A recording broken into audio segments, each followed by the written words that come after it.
Hey guys, welcome back to Global League Review. Here we have the 1400s.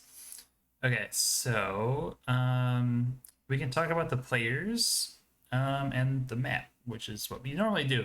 So the map is Last Vigil, like pretty small standard map, I'd say. Like income is pretty low, pretty light terrain. Kind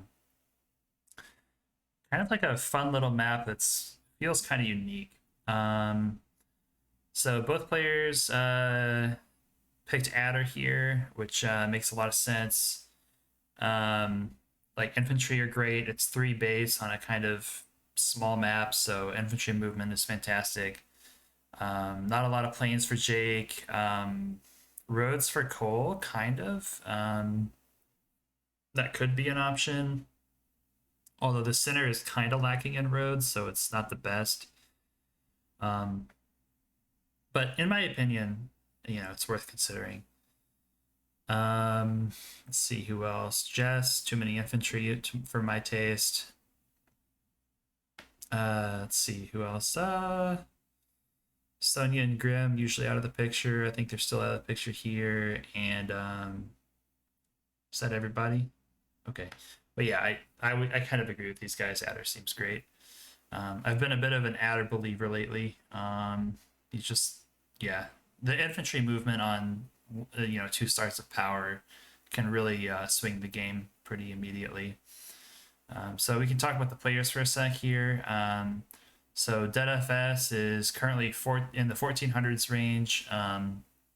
Really fantastic player. I think that they typically don't play too many games at once, um, as opposed to their opponent Inkagark, who is currently actually like number 2 on the leaderboards at like 1580 something, which is insane. It's a really high number.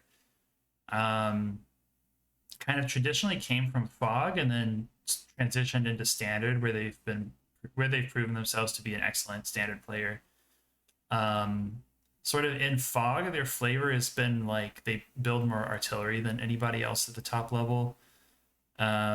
And I'm interested to see if they also are big artillery fans in Standard as well. Um, so yeah, and also I should mention too, both of these players play a fair amount of live games. They've played in live tournaments against. I don't know if they faced off against each other, but yeah, both of them are very competitive in the live format too, which is really great to see. So let's get into the game.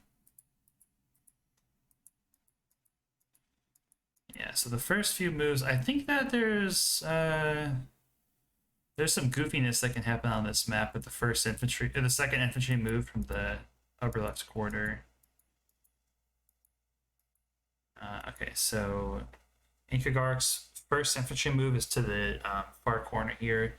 I think it's also an option to go south and then try to interrupt this capture.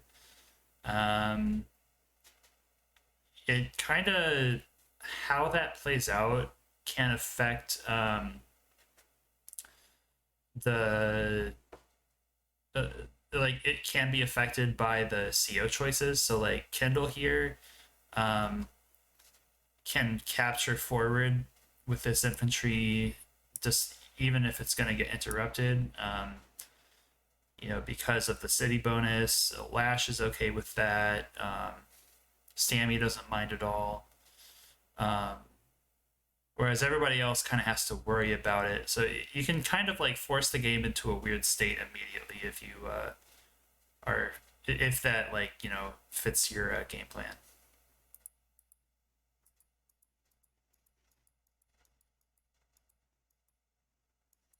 Okay, and then Dead FS mirrors it down here.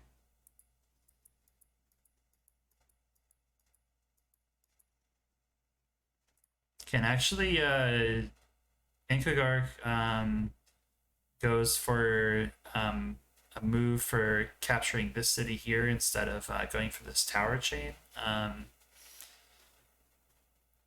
It's like slightly, well, I guess like no, I guess either way you're capturing a city in 2 turns. So forget what I was gonna say.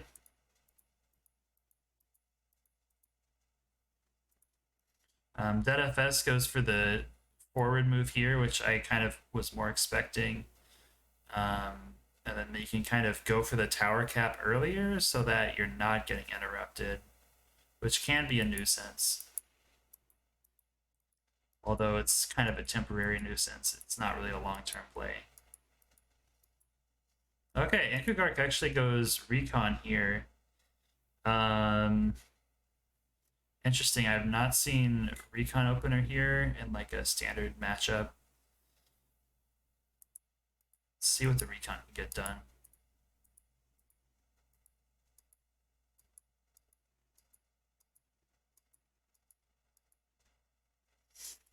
Okay, so Ankugark, well, let's see here. So Dedefest goes tank here to respond to the recon, makes a lot of sense.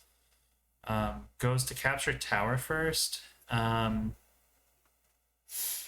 mean, I guess the idea is you can one-shot the recon in some circumstances with the tower. Also, it's nice for dealing with this potential city interrupt here that could be coming. Yeah, let's see what Inkagark does, where the recon goes.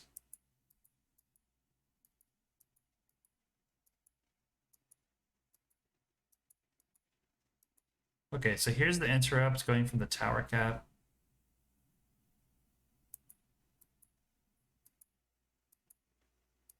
Okay, and then tank backing up the recon, which makes sense.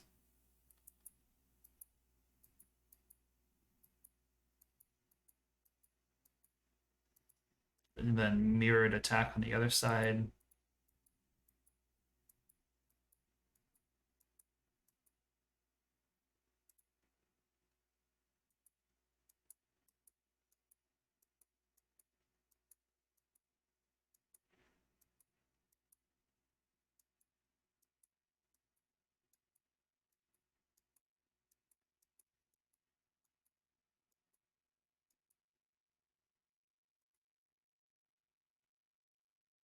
Okay, so now DNFS has a choice here. If this tank decides to hit anything, or maybe infantry interrupt the city from the mountain. Actually, both tanks could strike targets this turn, and then that would be another. That could also work. This guy's being captured with a 7 HP infantry, so it looks like the tower for purple is going to be delayed by a number of turns, whereas yellow already has his tower. Okay, so it looks like the double tank attack is coming in, which makes sense because you know, kind of eliminate 2 threats while only taking 1 tank shot. Okay, no KO there, which would have been a nice pickup, but I guess it's not crucial.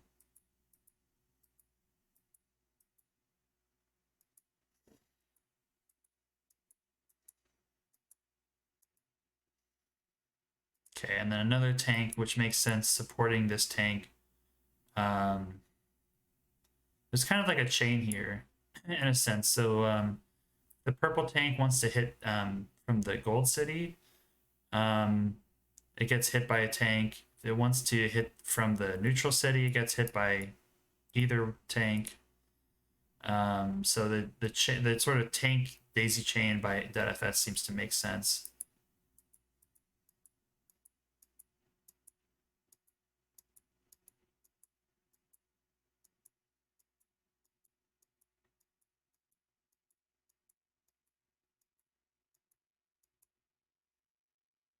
Okay, so looking at the options here, it looks like this recon could potentially get one hit KO'd by this 5 HP tank. And then the tank hits tank, supported by a tank. And then with another tank or B-copter behind it, it looks like yellow wins the exchange on the left. Is my intuition.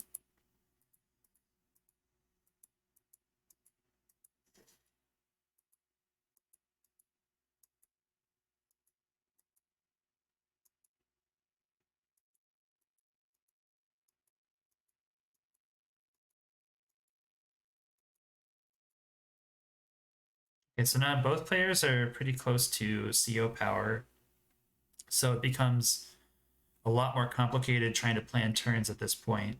And oftentimes in the adder mirror, you'll find that becomes really challenging to yeah. Once both players have CO power, it's like whoever can spend more time in the planner usually wins because it's just that much more complicated with that many more move options.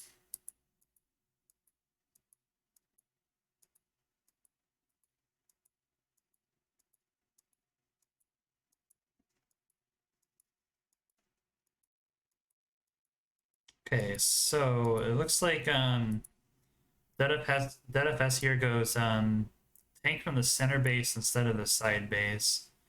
The center base still reinforces this tank area if he wants to continue the tank exchange here.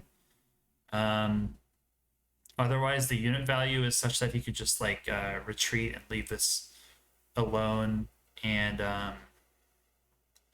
sort of like end the exchange. So I think, yeah, either continuing or leaving alone seems like an idea. ZFS does have 1, 2, 3, 4, 5, 6, 7. Does have the idea of continuing the exchange and then gets two pretty nice. It's a actually has a really nice CO power turn if he wants it, but he has to charge it correctly. Okay, decides not to go. Maybe the CO power turn isn't that. Oh my god, I pressed the wrong button. Okay. Maybe the CO power turn is not that good, but what I was seeing was.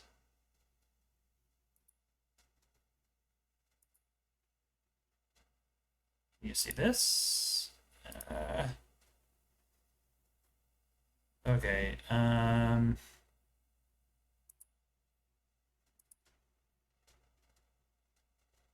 Okay, wait. You have to deal with this. Okay, well, you can see part of it. So what I was thinking was, so once you get, so charging CO power is kind of not that easy. I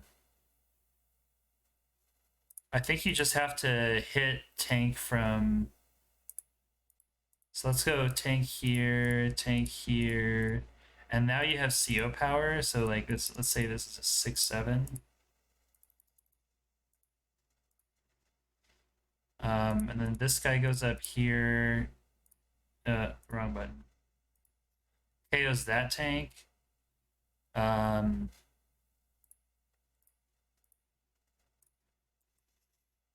now this guy, 1, 2, 3, 4, 5, 6, 7. And then this kills.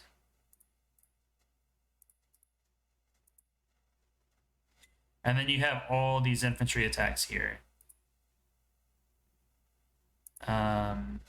Although actually they're maybe not that good.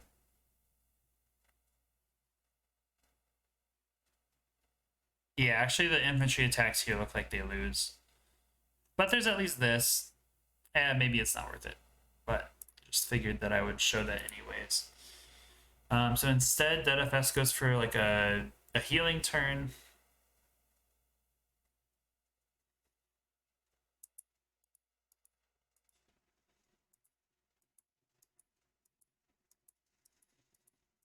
And it looks like ZFS will pick up this neutral city. And Ankagark actually does go for now double artillery, which makes sense with this many infantry. That could be hard to deal with. And actually, I didn't talk about the second recon over on the right-hand side, but I don't really get it. We'll see if it can. We'll see what it can do, but I am honestly not really much of a recon believer.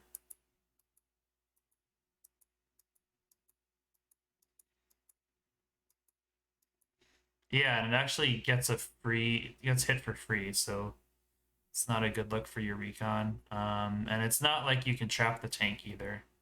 There's too many infantry around. Yeah, so far both recons for Inkugark have pretty much flopped. Okay, so here's the side slip.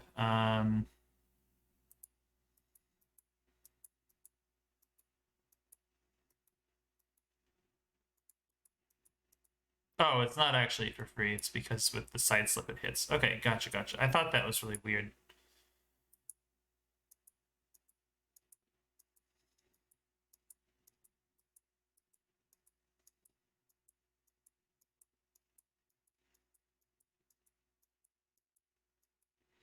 Okay, and actually going pretty heavy on mechs right here. Um, DFS still ahead in unit value for the time being, but not by all that much.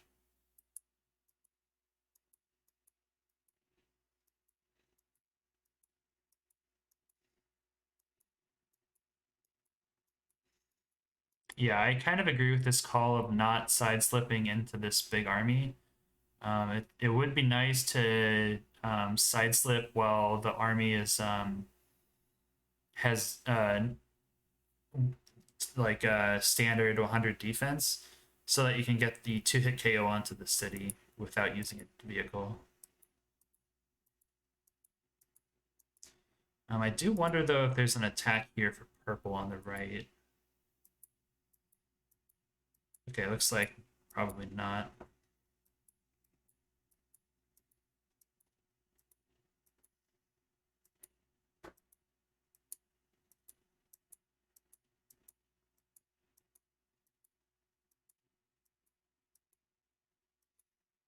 So now this purple from this sorry, this that's not purple either.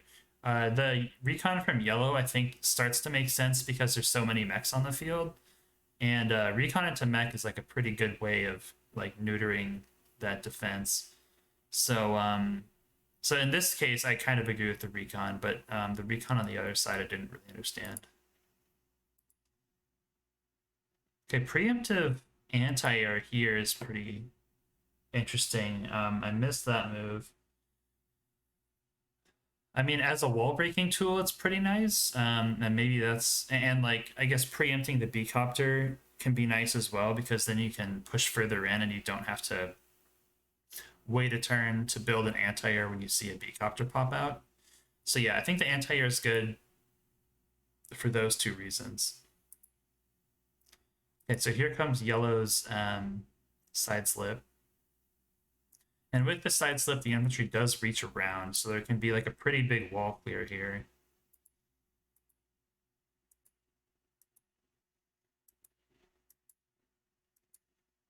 Yep. It was that.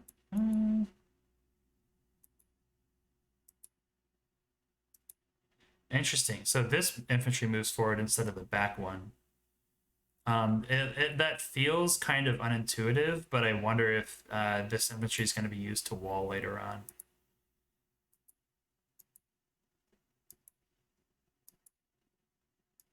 And here's the 2-hit KO with the power. Oh, it's going to be tank from city, which is super nice. That kills, which is huge. So now you get a shot onto the artillery if you have enough vehicles for it. Okay, not enough vehicles, I guess.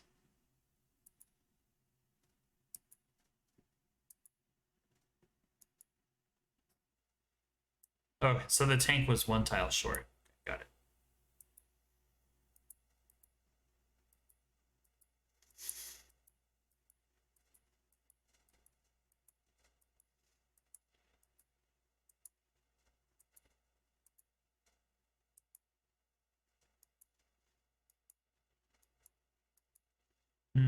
Interesting here.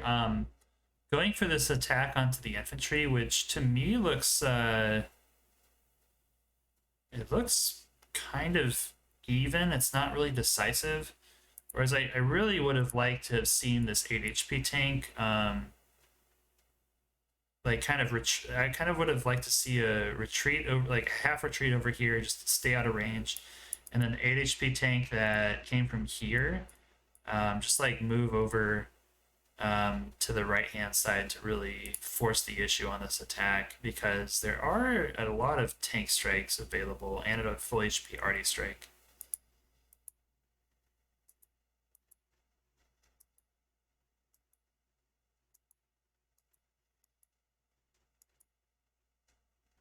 Okay, here comes purple side slip.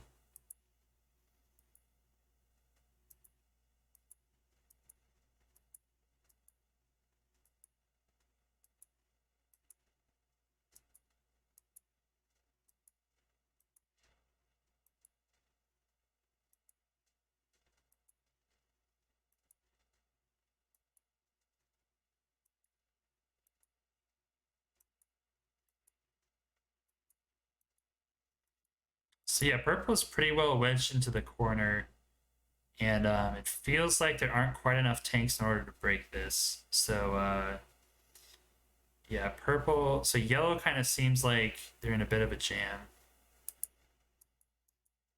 Down a little bit in unit value and unit count after this exchange, although still enjoying a property lead, which is a bigger deal on low income maps.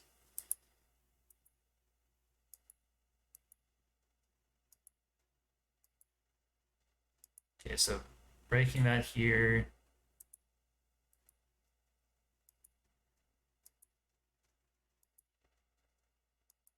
I'm not sure if that suicide was necessary. Maybe I mean, I'm sure they did the math, so it just doesn't feel necessary.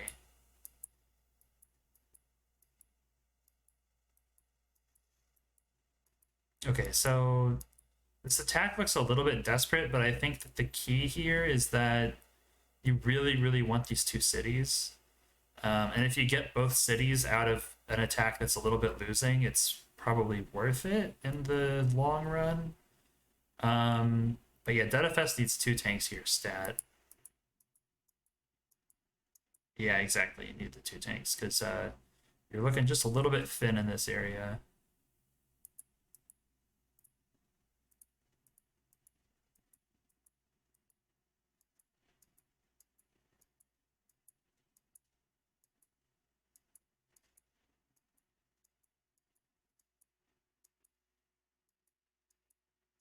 Okay, living at one is pretty big because then you get to flip this city, which is which feels like the point of this attack, because I think at this point you flip the city, mech hits tank, and then you retreat everything else.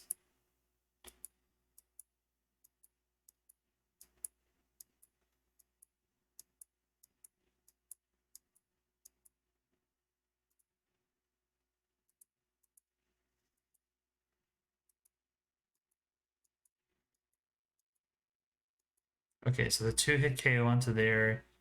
Although with CO power, Inkagark is gonna KO both of these units. Potentially, depending on the spacing.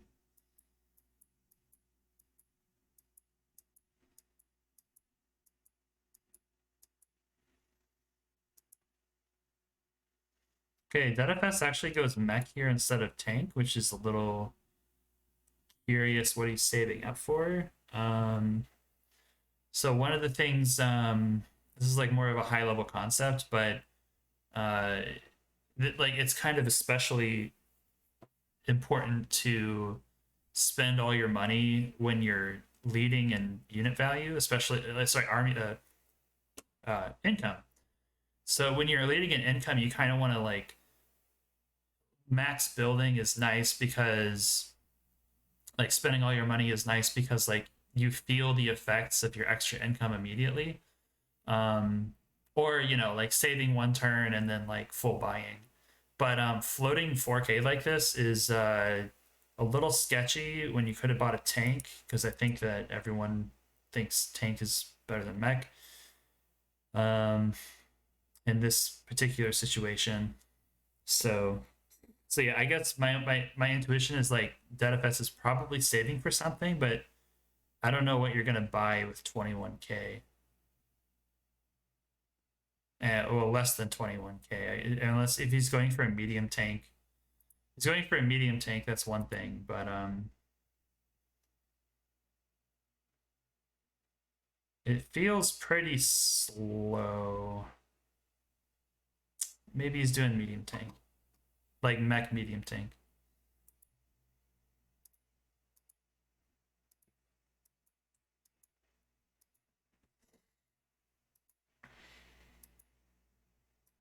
Yeah, that was a little bit flimsy. Here comes a side slip. Well, I guess the mech does reach the tank with super, so that's kind of. But I guess so does the tank. 1, 2, 3, 4, 5, 6, 7.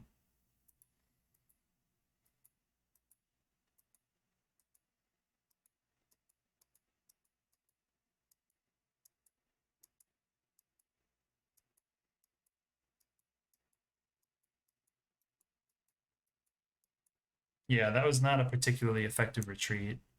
But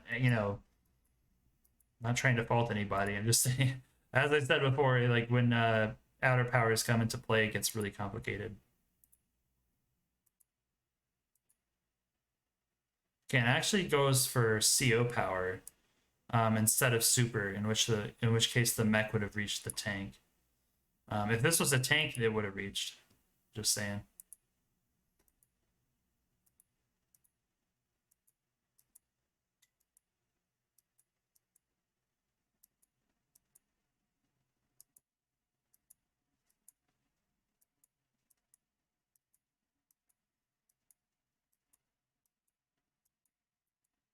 Okay, so DFS is going to lose the property lead or lose a property because of this.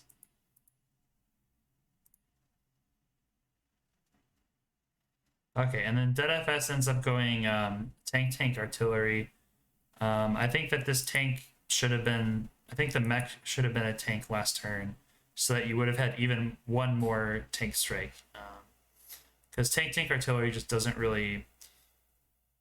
The artillery also just feels slightly slow considering how fast everything is happening on the right hand side. But I think it's all right.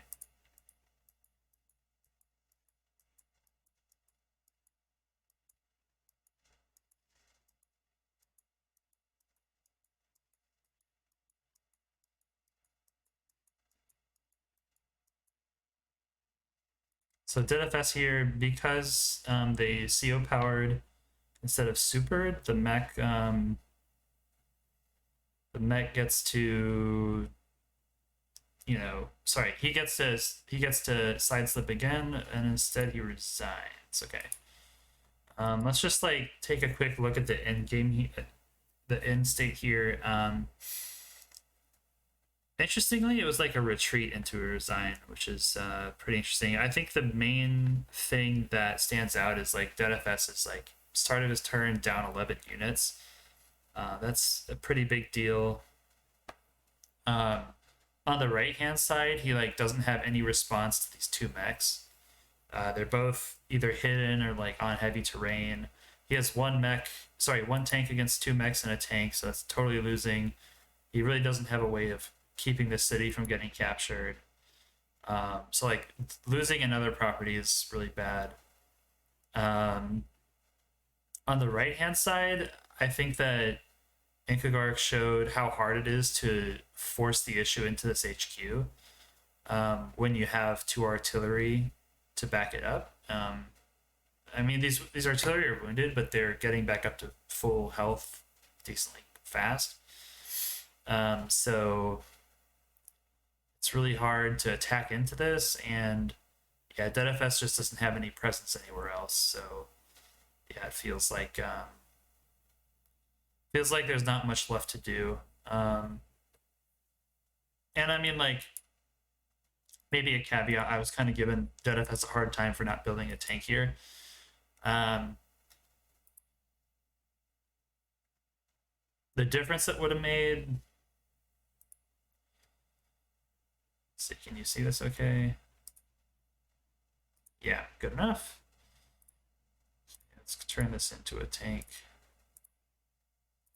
So we side slip. So we do 1, 2, 3, 4, 5, 6, 7. Um, 1, 2, 3, 4, 5, 6, 7.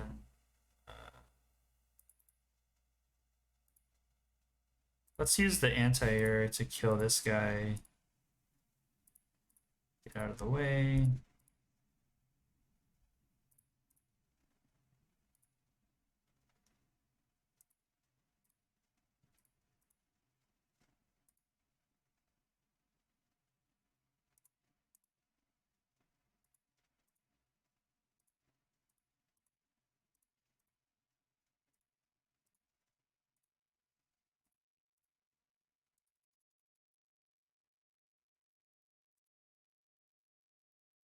Yeah, so this is kind of what it's like now. There is tank from city as an option. Uh, it's just like one more tank strike as opposed to this. Okay, well the mech went from the mountain, but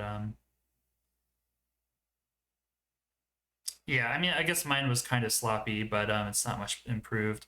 But it would have like pushed a vehicle to the front line faster. But yeah, I think it's kind of fixating on that. I think more in general, probably the main thing that happened. So DFS did get like a slight income lead, which is good on light maps, but I think that this attack in here looked really tempting, but ultimately it only struck 2 vehicles. And then there were a number of vehicles left. And with power, there's like so many things you can do to block. Like all 5 of these infantry became very important blockers along the way. And it just became really hard for DFS to continue the attack because it's a straight line with a river covered. So it just became challenging to continue fighting there because 5 tiles is ultimately like not especially not especially wide. It's slightly choky when you have this many tanks shoved in. Um, and yeah, the other thing too is Ankagar kind of had the unit composition to fight in that sort of narrow area, which is 2 artillery and not a ton of tanks. Whereas on the other hand, Dead FS had no artillery and almost all tanks.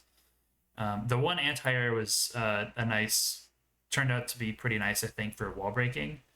But yeah, you can just run into issues with too many tanks in a tight area that you just can't find a way for all of them to have efficient attacks.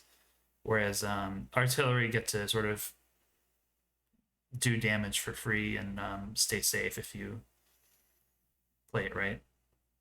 So yeah, very cool game. I think this definitely um, improves my opinion on Inkagark. I mean, not that I just thought, fog player, excellent fog player. Let's see how good he is at standard. I didn't really expect that he'd be able to beat Dead FS this early, which is pretty impressive. So yeah, good game. So that was the 1400, I think. Yeah. So next time we'll have the 1500.